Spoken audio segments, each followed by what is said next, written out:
بسم الله الرحمن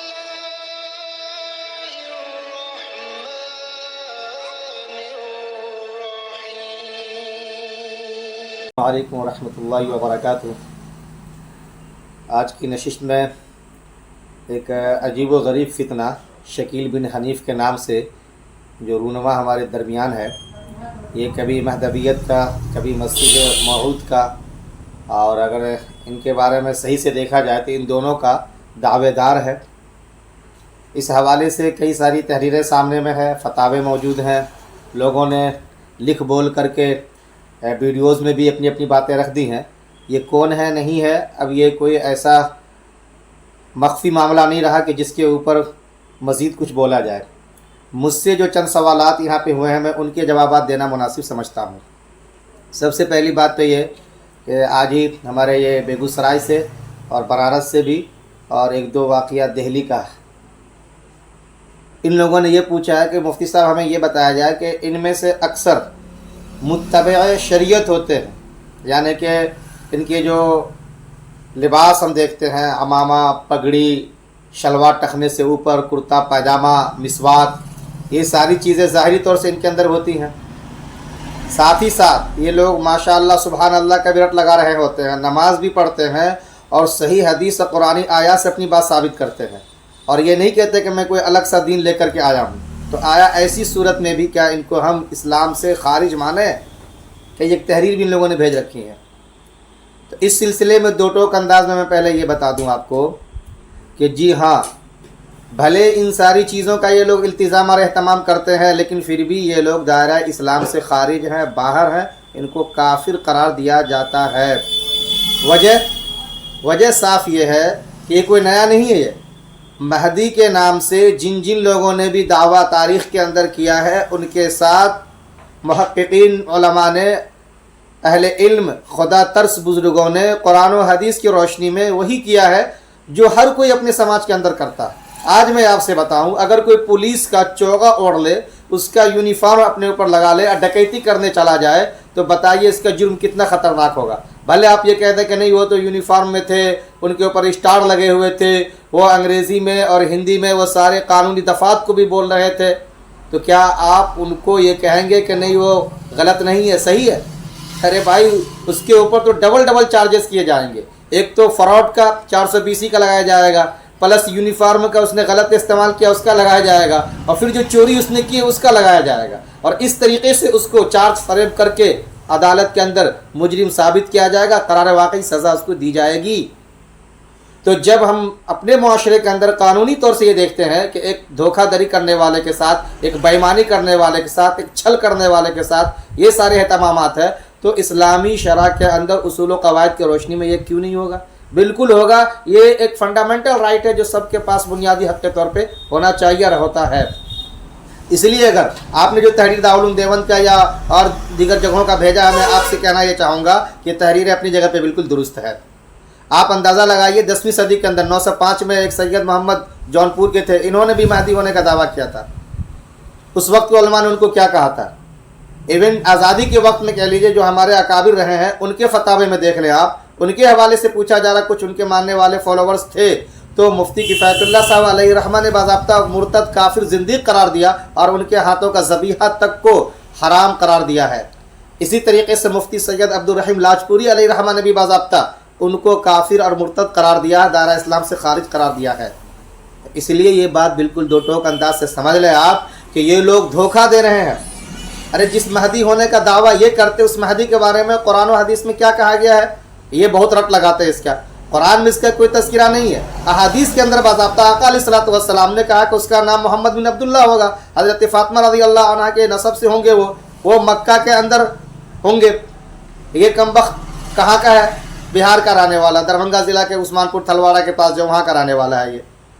بتائیے، نہ باپ کا نام ملا، نہ ماں کا نام ملا، نہ جگہ ملا، کچھ بھی نہیں، اس کے باوجود پھر ان ناموں کو استعمال کر کے سر عام دھوکہ دے رہا ہے، چیٹنگ کر رہا ہے۔ یہ اس چیٹنگ کا کیس اس پہ کیا بننا چاہیے وہ اہل علم خود دیکھ لیں۔ یہی نہیں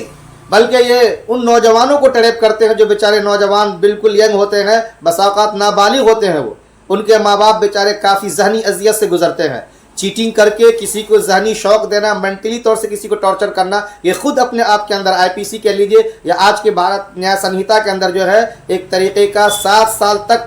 جرمانہ سمیت یا 7 سال تک قید کا معاملہ رکھنے والا جرم ہے یہ جرم یہ لوگ آج انجام دے رہے ہیں باضابطہ،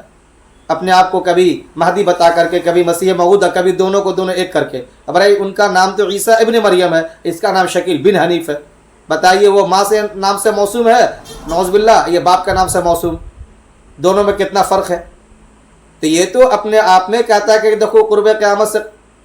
پہلے جو ہے، یعنی قیامت سے قریب پہلے دجال کا ظہور ہوگا۔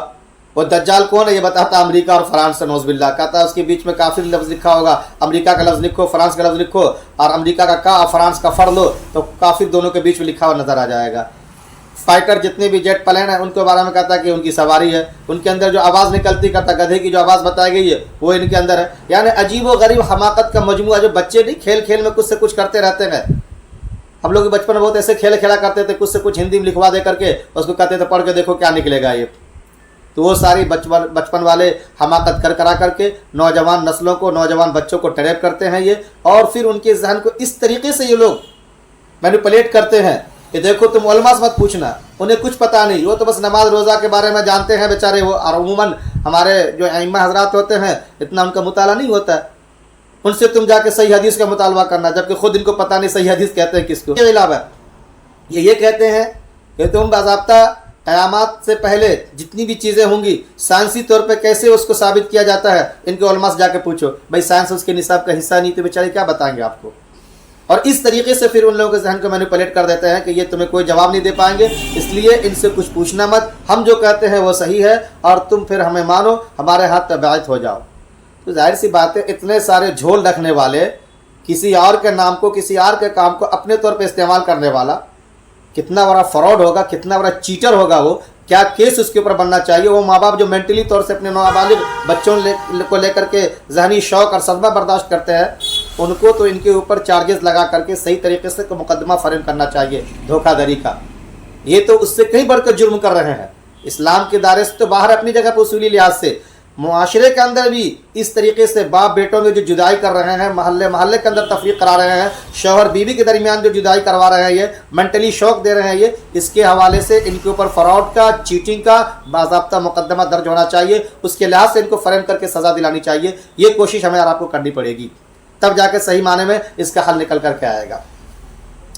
اب بتائیے فراڈ گیری کا اندازہ اس سے بھی لگائیے، حضرت عیسیٰ علیہ السلام کے متعلق جتنے حدیث اس کے اپنے وارد کرتا ہے یہ، بھائی ان کے بارے میں یا حضرت مہدی کے بارے میں یہ کہا گیا ہے کہ وہ لوگ جب آئیں گے تو عدل کا بول بالا ہوگا، ظلم کا خاتمہ ہوگا، حضرت عیسیٰ صلیب کو توڑ دیں گے، کوئی ایسا نہیں بچے گا عیسائی جو ان کے اوپر ایمان نہ لائے، مہدی 9 سال تک رہیں گے، اس کے بعد ان کا دور ختم ہو جائے گا۔ اس کا وقت تو 10 سال سے زیادہ ہو گیا ہے، ایک عیسائی اس کے ہاتھ پہ ایمان قبول نہیں کیا ہے، یہ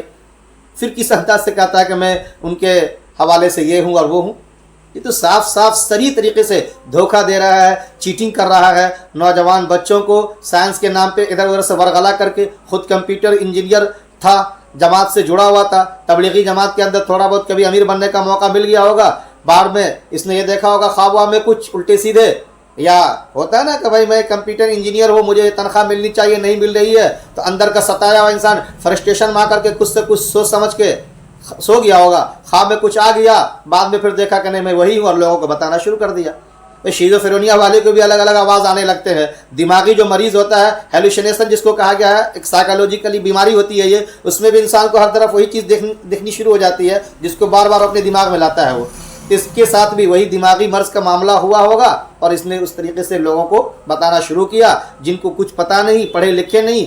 بالکل ینگ بچے ہوتے ہیں، وہ لوگ ان کے اوپر ٹڑے ہونا شروع ہو گئی ہے۔ تو اس سلسلے میں بہرحال اچھی طریقے سے قانون کو بھی سمجھنا ہوگا ہمیں، اور لوگوں کو بتانا پڑے گا کہ ان کی چیٹنگ کیا ہے،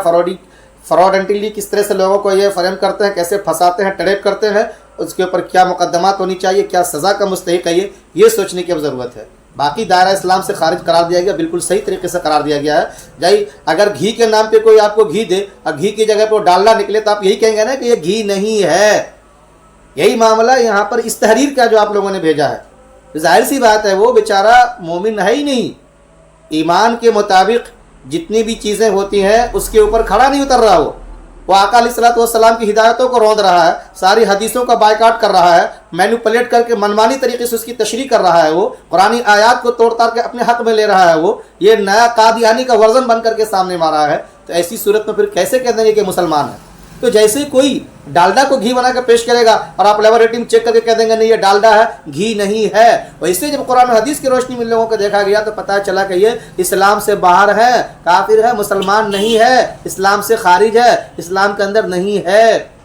یہ چیز سمجھیے آپ۔ مجھے امید ہے کہ جب آپ لوگ ان تمام چیزوں کو جو حضرت مہدی کے بارے میں، حضرت عیسیٰ علیہ السلام کے بارے میں جو آئی ہیں ان پر آپ تحریروں کا، کتابوں کا مطالعہ کریں گے، یا بہت سے لوگوں نے ویڈیو میں ان سب چیزوں کو بھی بول کر کے واضح کر دیا، ان کو جب سنیں گے تو سمجھ جائیں گے کہاں کہاں پہ کتنا بڑا چیٹ اور کتنا بڑا فراڈ اس نے کیا ہے۔ اس چیٹنگ اور فراڈ کے نتیجے میں وہ چھوٹے بچے جو ابھی نابالغ ہیں ان کو اس نے اپنے اندر ٹریپ کر لیا اور اس کے ماں باپ صدمے سے گزر رہے ہیں، ان کے اوپر تو مقدمات باضابطہ چیٹنگ کے بننے چاہیے، ایسے لوگوں کو 7 سال تک کے لیے جیل کے اندر ڈالنا چاہیے تاکہ معاشرے میں اس طریقے کا نفاق، خلفشار، انتشار پھیلنے سے یہ لوگ محفوظ رہیں اور لوگ بھی ان کے شر سے بچے رہیں۔ یہ میں اصل کہنا چاہتا ہوں۔ باقی تحریر پہ کہیں سے کوئی اعتراض نہیں کہ یہ لوگ جو ہے نماز پڑھنے والے کو، سنت کے اتباع کرنے والے کو کہتے ہیں کافر ہے۔ سنت کی اتباع کرنے والے کو کافر نہیں کہا جا رہا ہے، یہاں پر اس کا جس نے چولا اوڑھ لیا ہے اس کو کہا جا رہا کافر ہے، اسلام سے باہر ہے، جس کی مثال میں نے آپ کو پولیس کے حوالے سے دی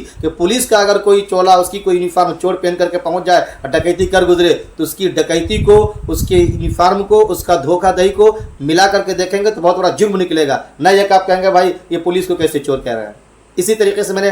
گھی اور ڈالڈا کی مثال آپ کو بتائی ہے کہ جب وہ ڈالڈا اور اس کو گھی بنا کے کوئی پیش کرے گا اور لیبارٹری طے کر دے کہ نہیں یہ تو ڈالڈا گھی نہیں ہے تو دنیا جہان اس کو یہی کہے گی ڈالڈا ہے، گھی نہیں ہے۔ ویسے جب اسلامی اصول کے مطابق آپ ان لوگوں کو دیکھیں گے تو ایک نمبر کی چیٹر، ایک نمبر کے فراڈی اور دھوکے باز نکلیں گے، یہ دائرہ اسلام سے باہر اور اسلام سے خارج نظر آئیں گے، کافر ہوں گے، مسلمان نہیں ہوں گے۔ ان کو ہم اچھی طریقے سے سمجھ لیں۔ مجھے امید ہے کہ ان باتوں کو جب ہم بنیادی طور سے دیکھیں گے اور سمجھیں گے تو پھر کہیں سے کوئی اشکال نہیں رہے گا۔ ایسے لوگوں سے اللہ تعالیٰ آپ کو اور آپ کے گھر کو، آپ کے بچوں کو، آنے والی نسلوں کو بھی محفوظ رکھیں۔ دین کی بنیادی تعلیم، توحید، رسالت، آخرت، تقدیر، ان سب چیزوں کو گھر میں روزانہ ہم بتانے کی کوشش کریں۔ علماء کرام سے بھی اپیل ہے، ائمہ اعظام سے بھی، تو مسجدوں میں جمعہ کے دن ان سب چیزوں کو اپنے بیان کا موضوع بنائیں تاکہ لوگ فراڈیوں سے بچ سکیں اور معاشرہ ان لوگوں کی شر سے محفوظ رہ سکے۔ ان باتوں کو آپ لوگ اس پلیٹ فارم سے بھی عام کر دیں، اس کو سبسکرائب بھی کر لیں، شیئر بھی زیادہ سے زیادہ کریں تاکہ لوگ ان کے شر سے بچ سکے۔ ایسے فراڈیوں لوگ بھی جو ہے وہ بھی کم سے کم قانون کا ڈر رکھیں اور لوگوں کو دھوکہ دینے سے بچے رہیں۔ جزاکم اللہ خیرہ، شکرا جزیلا۔